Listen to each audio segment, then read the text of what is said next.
In the far reaches of the Andromeda Galaxy, beyond even the sight of Earth's most powerful telescopes, the Valkyra homeworld gleamed like a jewel among the stars. This planet, named Thaler, was the heart of a sprawling empire ruled by an ancient race of warrior women. Known as the Valkyra, they were towering figures of strength and discipline, bred for battle and conquest. Their society was built upon the core principles of honor, war, and dominance. For centuries, they had expanded their territory, conquering planets, solar systems, and even entire star clusters. Few races dared to challenge them.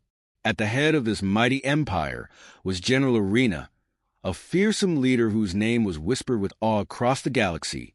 With her flowing silver hair, piercing violet eyes, and skin the color of the deep ocean, she was a commanding presence.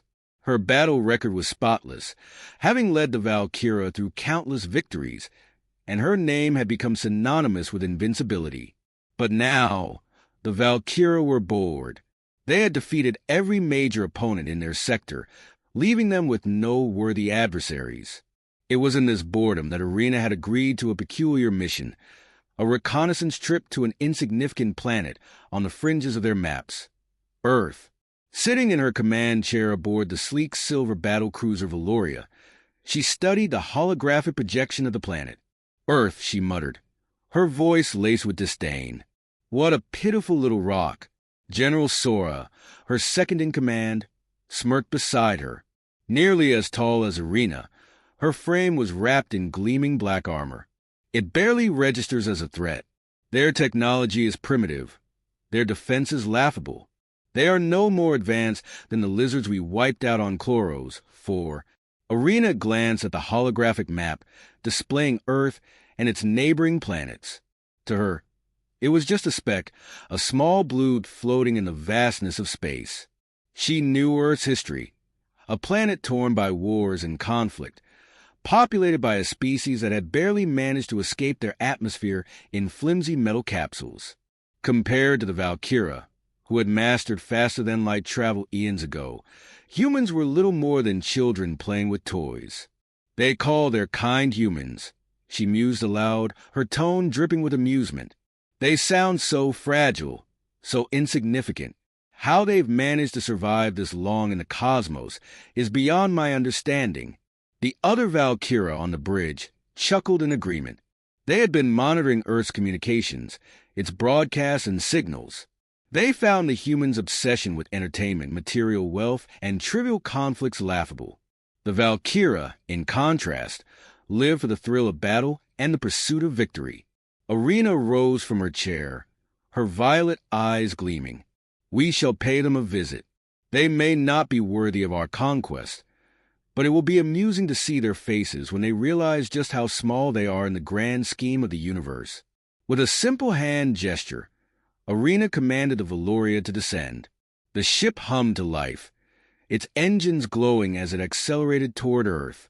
The vessel was a thing of beauty and terror, a sleek war machine equipped with technology far beyond anything Earth had ever seen. It shimmered as it cut through the void, its cloaking field allowing it to pass undetected through Earth's defense systems. As the ship neared the outer atmosphere, the crew gathered on the bridge, eagerly awaiting their first glimpse of this primitive world. A holographic view of Earth appeared before them, a swirl of blue oceans, green landmasses, and white clouds. They are so unaware, Sora sneered, folding her arms across her chest. We could destroy them all before they even knew we were here. Arena, however, wasn't interested in destruction. Not yet, at least. Let them see us first. Let them feel the weight of our presence. The Valoria pierced through the atmosphere, its cloaking field shimmering and dropping away as it descended toward Earth. The ship sliced through the sky like a falling star, its sleek metallic body gleaming in the sunlight. The Valkyra watched with amusement as Earth's primitive radar systems began to pick up their presence. Alarms blared across military bases, and jets were scrambled to intercept.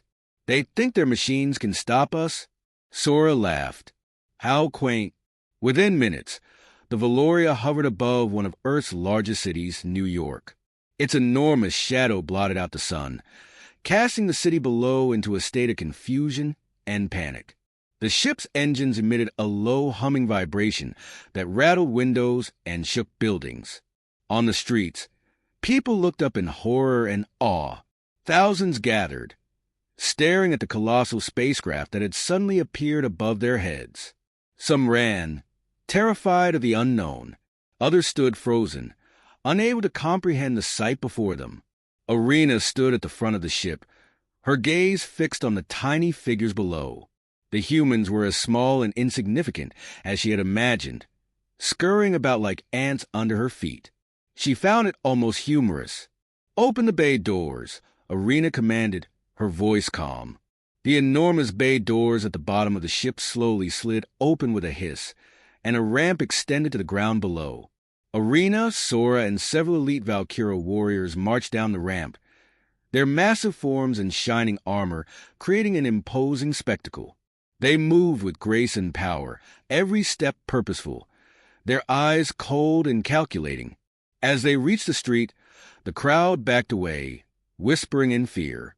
The humans had never seen anything like the Valkyra before. These tall, blue-skinned warriors with eyes that glowed like stars. For a moment, there was only silence, the air thick with tension. Then Arena spoke, her voice booming through the city. "People of Earth, we are the Valkyra, conquerors of the stars. We have come to witness your world, though it is barely worth our attention. Look upon us, and know that you are nothing in the grand scheme of the universe." Her words echoed through the streets as the humans stood motionless, realizing they were no longer alone in the cosmos.